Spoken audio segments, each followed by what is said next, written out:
first question to you is why now? I think that if you were to put yourself in the position of the Zionists and of the Americans sitting in the White House, 1 year ago, Iran was in control of Syria, it was in control of Lebanon, in Syria via the Assad regime, and in Lebanon via its proxy Hezbollah.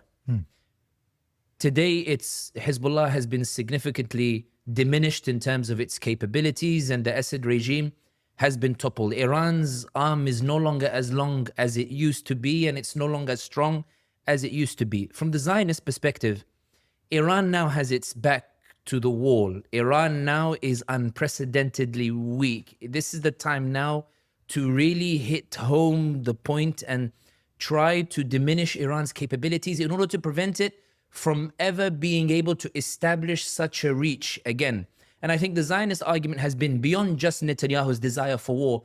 The Zionist argument has been that given that we now have this window of opportunity in the region to reshape the region, to reshape its borders, to bomb whoever we want without any consequence from any of the Muslim leaders or the like, why don't we continue to bomb Iran's nuclear facilities? Why don't we continue to bomb Iran's airports and military capabilities and render it into a country that is unable to do anything?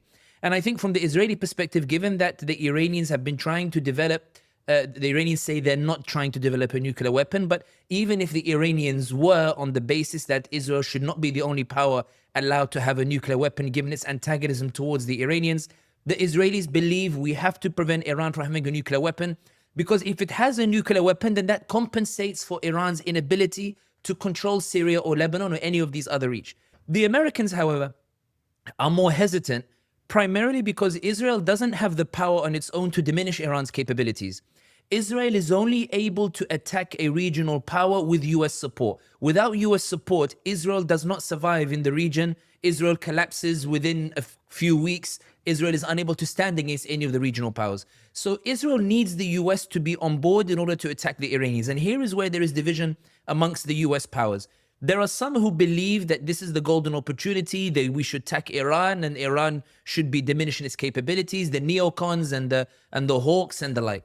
The other side, however, the MAGA, America First, and even other advisors in the past under the Democrat administration, argue that even if there is a possibility that they could permanently paralyze the Iranian military capabilities, it would cost a lot of money, a lot of American soldiers, and there is no guarantee that they would succeed.